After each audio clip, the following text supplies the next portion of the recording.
Bah alors Elios, on attend qui? On attend Mia.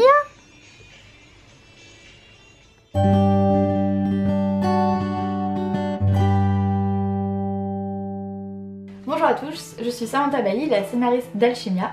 Bonjour à tous, je suis Mia, la mangaka dessinatrice d'Alchimia.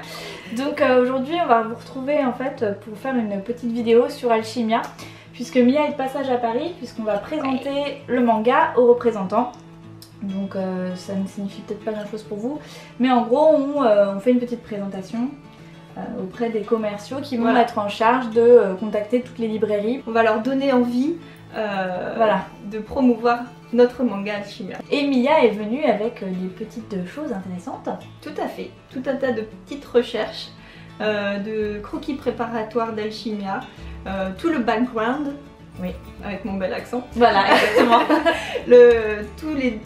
Toutes les coulisses d'Alchimia au niveau des recherches préparatoires, les personnages, les paysages, les bâtiments, oui. Les costumes, etc. Tout ce qui fait qu'on crée un monde graphique. Exactement, et en général c'est des choses que j'ai pas souvent l'occasion de voir, puisque donc Mia est à Lyon, je suis à Paris, donc on échange essentiellement par mail et moi je vois les croquis scannés. Mais là, voilà, on est vraiment dans le cœur artisanal du manga, avec tous les croquis papier, les petits montages, les petits découpages. Et encore, je n'ai pris qu'une partie. Qu'une petite partie, donc on va vous montrer tout ça.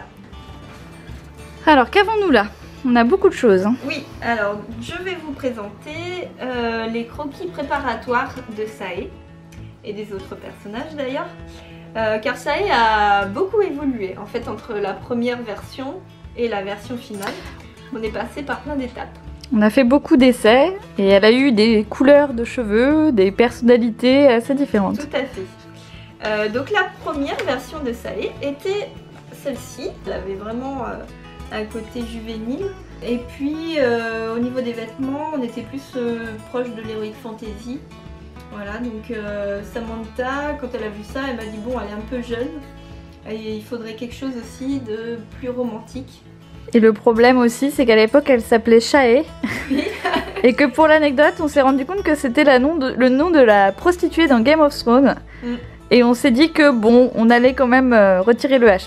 J'ai fait des croquis dans le sens plus romantique. Ah, ma préférée. Donc ça, c'est on est proche de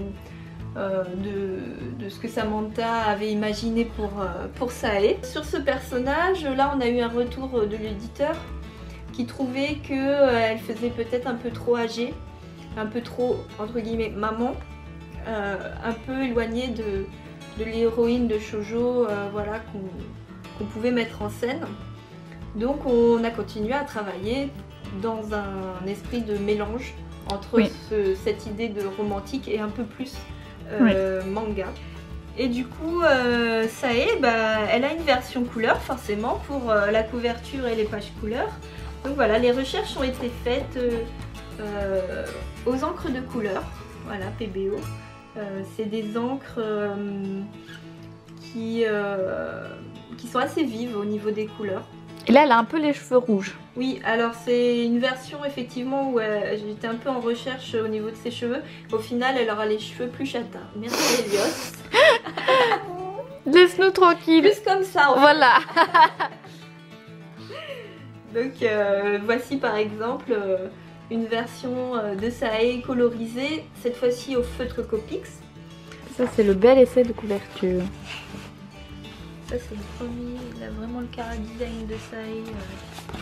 Aussi. Oh, elle est belle celle-ci. Trop trop belle. C'est la première page. Oh là là.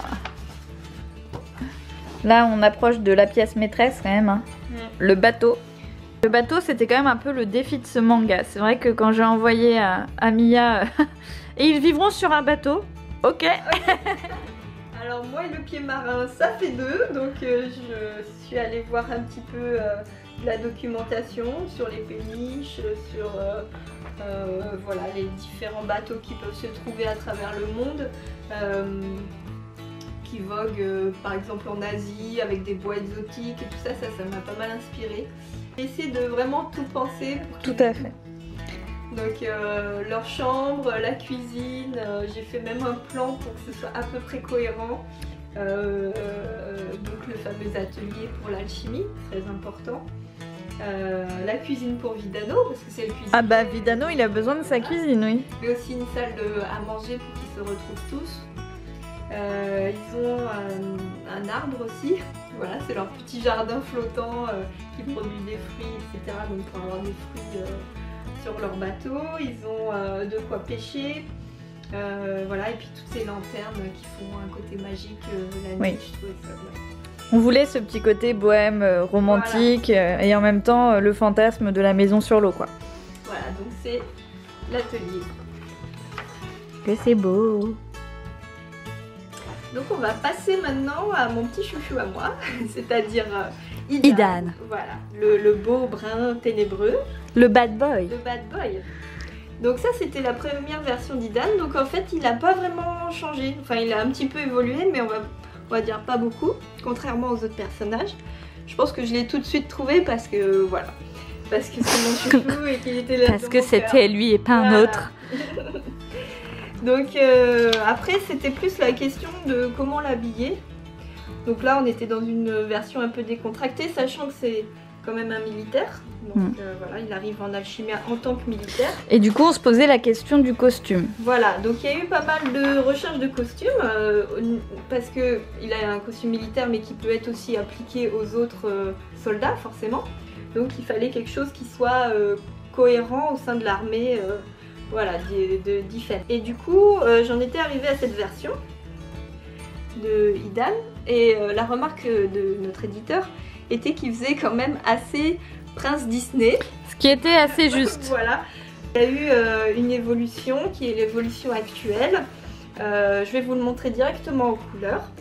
Où voilà, on a Idan avec son manteau, son armure, quelque chose de plus ténébreux et ses doubles couteaux. J'ai essayé de concevoir le costume pour qu'il puisse être adapté aussi pour les pays chauds, parce que là Alchimia est un pays tempéré, donc il a un manteau et lui vient plutôt d'un pays chaud, donc en fait il y a une adaptation du costume pour son propre pays. Nickel. Secret. Nickel. Donc là en fait la version finale des chara-design du groupe, d'Alchimia, on va dire les personnages principaux, la team, dans leur costume voilà, choisi. Et nous voici presque arrivés pour la réunion. Est-ce que tu es stressée? Non, ça va parce que voilà, on est toutes les deux, donc l'union fait la force. L'union fait la force, voilà, donc on va faire notre petite présentation. Et tu as même emmené la petite pochette à dessin. La valise diplomatique. Exactement. Bon bah en route. Allez.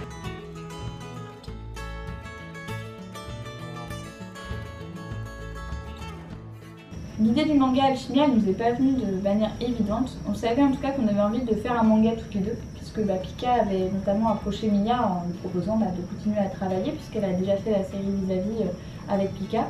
Et je pense qu'on était toutes les deux dans une réflexion de se dire qu'on avait vraiment envie de faire un projet ensemble.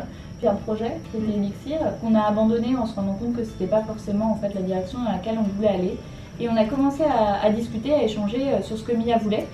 Elle voulait retourner dans un univers de fantasy et j'ai commencé à avoir l'idée de ce bateau avec des alchimistes qui étaient dessus. Et l'idée de la maison bateau m'a énormément séduite. J'ai commencé à en parler avec Mia.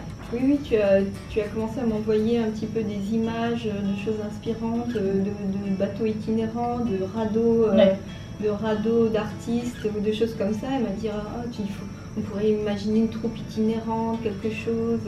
Du coup, elle a réussi à articuler quelque chose qui nous ressemble à toutes les deux, avec sa touche personnelle, ses idées originales, et puis toutes les petites commandes, entre guillemets, que je lui ai faites pour ce manga Alchimia. Quand on travaille sur un manga, on s'engage sur plusieurs années de notre vie. Donc ça, voilà, on sait que c'est un long projet et que c'est quand même assez difficile, le nombre de pages, les rendus. Et du coup, il fallait vraiment que toutes les deux, on soit très emballées par le scénario, quoi. On a fini notre journée chez Pika et maintenant on va rentrer après une journée bien chargée. Donc merci beaucoup et n'hésitez pas dans les commentaires à nous dire ce que vous avez pensé de ce que vous avez vu aujourd'hui. Ça nous fait toujours très plaisir d'avoir des retours et on vous dit à très bientôt. Bye bye. Ça filme ou pas là? Voilà. Attends. Vas-y. Oh. Effet de dingue. Oh là là. Aujourd'hui on vous retrouve pour une vidéo. Alors je vais aller dire une vidéo un peu particulière. C'est le truc que disent toutes les youtubeuses. Oh merde. Ça commence bien. Qu'est-ce que tu fais toi, hein, sur le dessin là? Donc ça y est, il va mettre des traces de pâtes sur tous les dessins d'Alchimia. Ça ne va pas du tout. Déjà t'as gratté la page de celle-là. On va vous emmener avec nous pour ce dernier jour des Imaginales.